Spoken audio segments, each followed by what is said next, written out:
Pursuant to House Resolution 723, the gentleman from Florida, Mr. Gaetz, and a member opposed, each will control 5 minutes. The chair now recognizes the gentleman from Florida.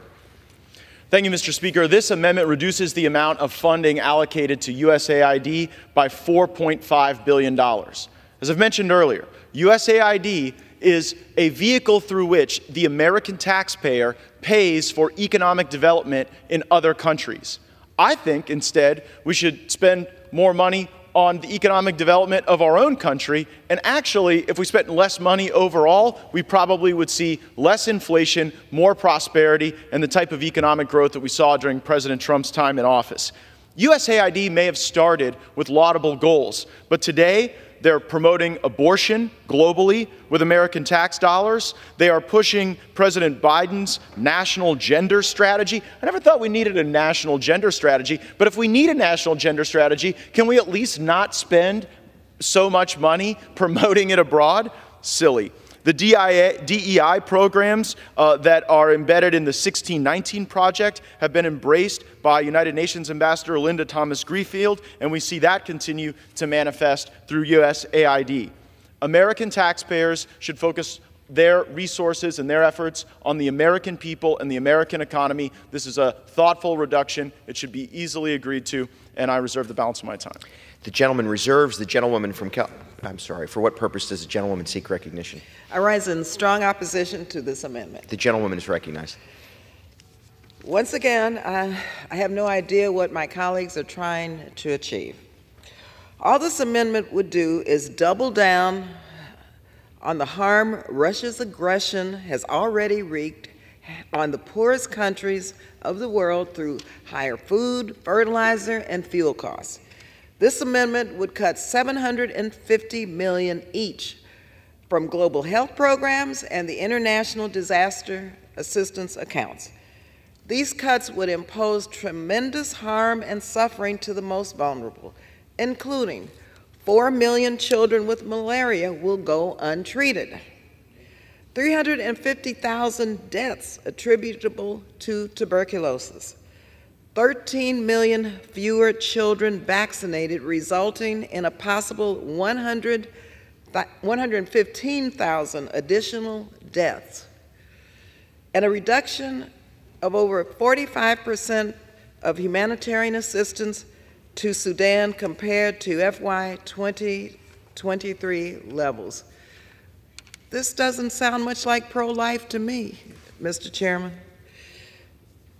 It would also eliminate entire development assistance accounts, affecting agriculture and food security programs, education, and clean water for millions of the most vulnerable people in the world. Development assistance is also used for counter-PRC influence programs, which represents one of our more effective tools to counter and compete with the PRC globally. It's really ridiculous, it's cruel, and it is not pro-life.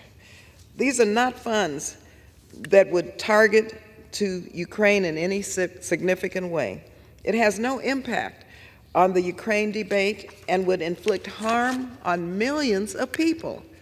So I'd be happy to discuss with colleagues about how we support Ukraine's pursuit of freedom, but this amendment would only alienate the rest of the world and forsake many of our allies' reliant assistance on the United States.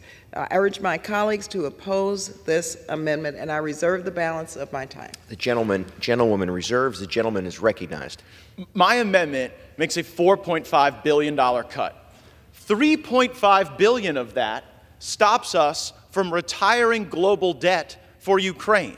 Now, I don't think it's an unrealistic position to say that the United States of America should not deficit spend to retire the debt of other countries. Think about that. We are borrowing money from China to go settle the debts of Ukraine that they accrued far before this war with Russia.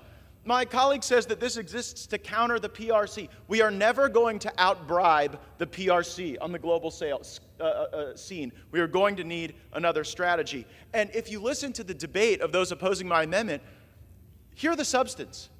Oh my goodness. People around the world are having problems buying food. in buying fuel. And if the U.S. taxpayer will just sacrifice a little more, it might be easier to buy food and fuel in other countries.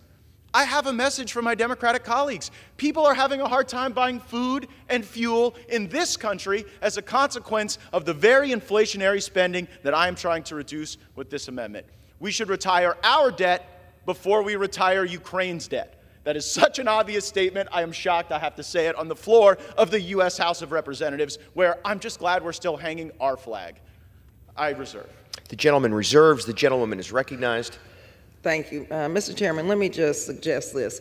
It really is an unrealistic position for the United States to allow 4 million children with malaria to go untreated, to allow 350,000 deaths attributable to tuberculosis, to allow 13 million fewer children vaccinated, resulting in a possible 115,000 additional deaths, and a reduction of over 45% of humanitarian assistance to Sudan compared to 2023 levels. Very unrealistic, cruel, and unusual. I yield back. The gentlewoman yields back. The gentleman is recognized. Mr. Speaker, it's hard to believe what I am hearing. The gentlelady is saying, but there's malaria and tuberculosis and sickness and ailment all around the world. The gentlelady need look no further than her home state of California, where the human condition continues to decline.